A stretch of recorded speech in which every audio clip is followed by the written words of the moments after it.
Any other questions? Raman. Pardon me for monopolizing your time, but it's just so wonderful to have you here and to have this opportunity to have a conversation. I was wondering if you could just speak a little bit more about the displacement that you did see in your study. You had mentioned that you had talked to the police chief, and he said, hey, the prostitution moved off the street, and that's a success, and that's something that we should feel good about.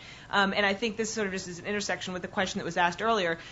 That might be okay, but I don't know that that would have necessarily been his response if it was a robbery that had moved off the street and instead, was now happening on the inside of a corridor in an apartment building. So I'm wondering if you could talk a little bit more about that displacement and what, if anything, you think that this place-based approach might be able to do even to address that kind of displacement. Well, look, there's only been one direct study of displacement, the one you just saw. So my first view would be we ought to be doing more of these to learn more about this. If place-based crime prevention becomes very central, we need to focus in on the issue of displacement, understand what's going on.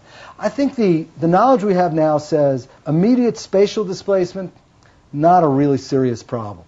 And I think the knowledge is good. There have been a series of randomized experiments, the study I showed you before or talked about before. So answering the question, is it just going to move around the corner?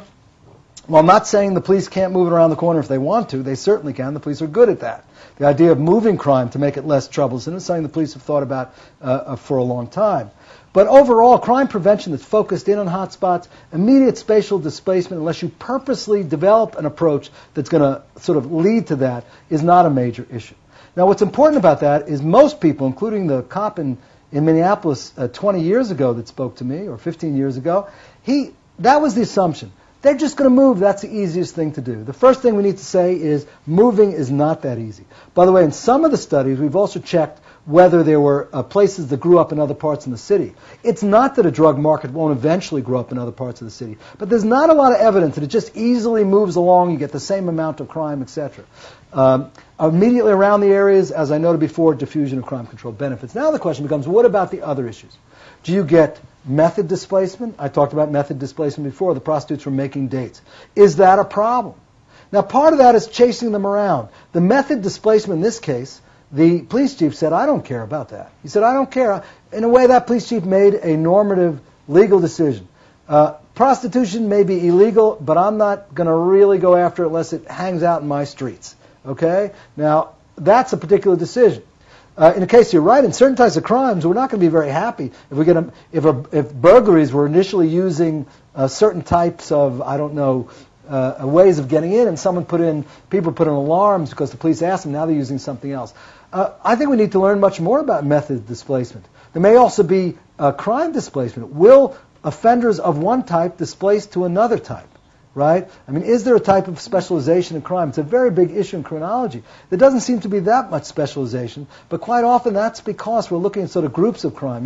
How should I hit a knife, gun, etc. I mean, these are all related forms of specialization.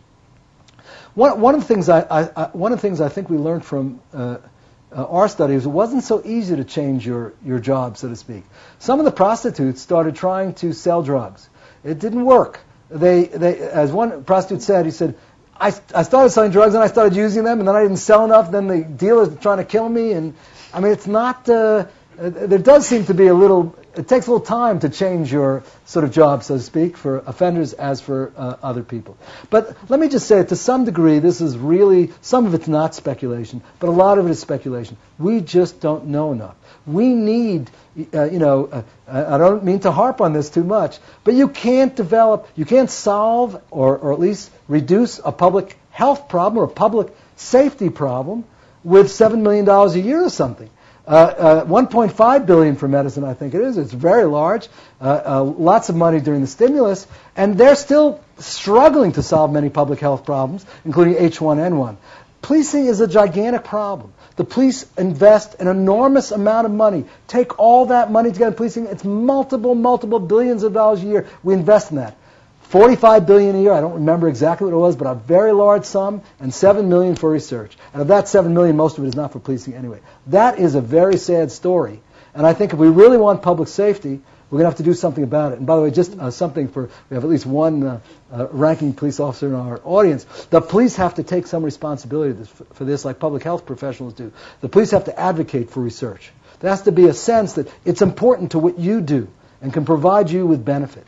And I think this is a very key issue, because we can't, as I said before, it's amazing how many questions we can't answer, but it's also very, very critical that we can't answer many, many key questions because we just don't have the support to do it.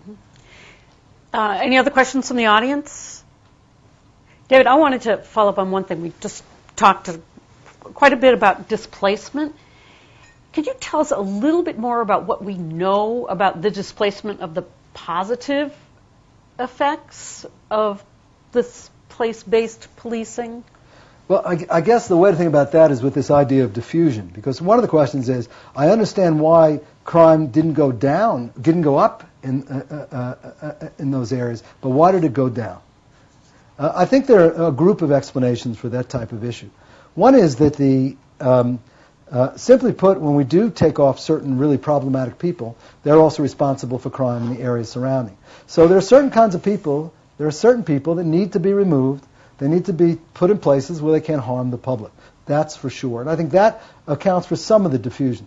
Some of the diffusion also you gain from the fact that if people are desisting, they're desisting not only in the target area, but also in the areas that we looked at around. But there's something else as well, and you could call it a form of deterrence that occurs. Remember that offenders, when a police department carries out strategies at hotspots, it doesn't go to inform all the offenders in the community exactly where it's working. It doesn't say, hey guys, I'm going to be at 9th Street between F and J. No other place is getting this intervention.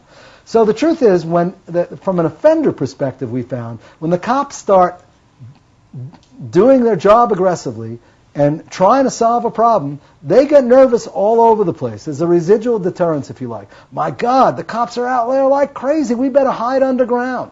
You know, they don't say, "Oh, let's go 3 blocks away." They're not going to go there. Now, first of all, they know it would be irrational if the police didn't follow them at some point. But nonetheless, you get a certain amount of deterrence. And that's one of the elements. The final element may be that when you solve crime problems, you empower the community. In other words, a community, if there's a community, quite often what happens, you have a spot with lots of problems. And the people around that area are frightened. They don't want to go, they don't want to walk there, they're troubled, there's not much they can do. Now you take away that problem, the problem they're dealing with is much more manageable. All of a sudden you can hang out in the street. All of a sudden you do call the cops because you're seeing that they're doing something. So one of the elements may also be an element of empowerment. A lot of this, by the way, is speculation. We need more research to learn about it. Wow. Okay. Any other questions? Well, I hope you agree with me that we're taking away so much to think about from this discussion today. It really has very important implications for what we do in policing and in crime prevention, especially if we want to do it in an evidence-based way. So thank you so much, David, and we've learned a lot, and we look forward to continuing the conversation. Thank you, Mary Lou. Thank you very much.